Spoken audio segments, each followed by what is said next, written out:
Est-ce qu'on fait un petit peu le pas? On respire.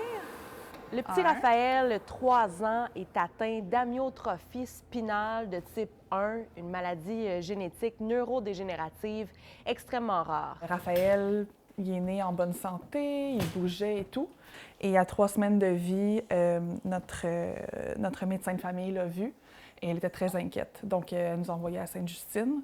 S'il est en vie aujourd'hui, c'est parce qu'il a reçu le Zolgensma, le médicament le plus cher au monde d'une valeur de 2 800 000 $. Ce médicament est remboursé par la Régie de l'assurance maladie du Québec. Donc, ce qui est déjà perdu, bien, on ne peut pas le retrouver malheureusement. Mais ça stoppe la dégénérescence parce que sans ça, il serait décédé là, quelques semaines plus tard. Raphaël est plus faible au niveau des bras, des jambes, mais c'est vraiment tous les muscles qui sont affaiblis. À quoi aujourd'hui ton quotidien, le quotidien de ta famille ressemble? Le quotidien de la famille, c'est certain qu'il est très différent probablement de d'autres familles.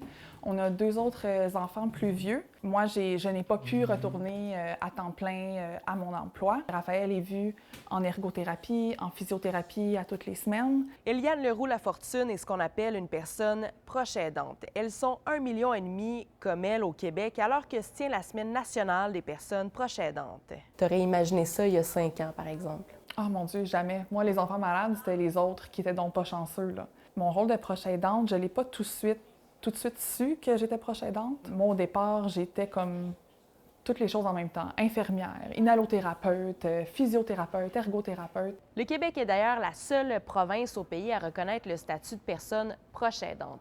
Le plan de 5 ans du gouvernement provincial arrive aussi à échéance cette année. C'est essentiel dans un contexte de vieillissement de la population, d'ailleurs, où on sait qu'il va y avoir une augmentation du nombre de personnes proches aidantes, bien, que le gouvernement, euh, en fait, on encourage le gouvernement à investir les sommes suffisantes pour répondre aux besoins des personnes proches aidantes. Et ces besoins-là, d'ailleurs, ce sont beaucoup les organismes communautaires qui viennent répondre à ces besoins-là. Vas-y, montre-nous comment que tu fais.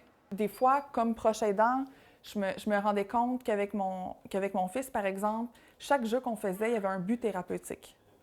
Puis à un moment donné, je me suis dit, c'est pas normal. Dans le sens, il y a le droit de jouer juste pour jouer. Donc c'est là que j'ai voulu faire un petit peu une coupure finalement. Puis de me dire, ben non, là en ce moment, on fait juste jouer. Là. Il n'y a pas un objectif de renforcer les épaules parce qu'il faut mettre la main en haut. Ça, j'ai eu besoin de ça, moi, pour continuer bien dans mon rôle de proche aidante aussi, de faire des pauses puis d'être des fois juste une mère, là, finalement. À Montréal, Élie Mercure, pour Nouveau Info.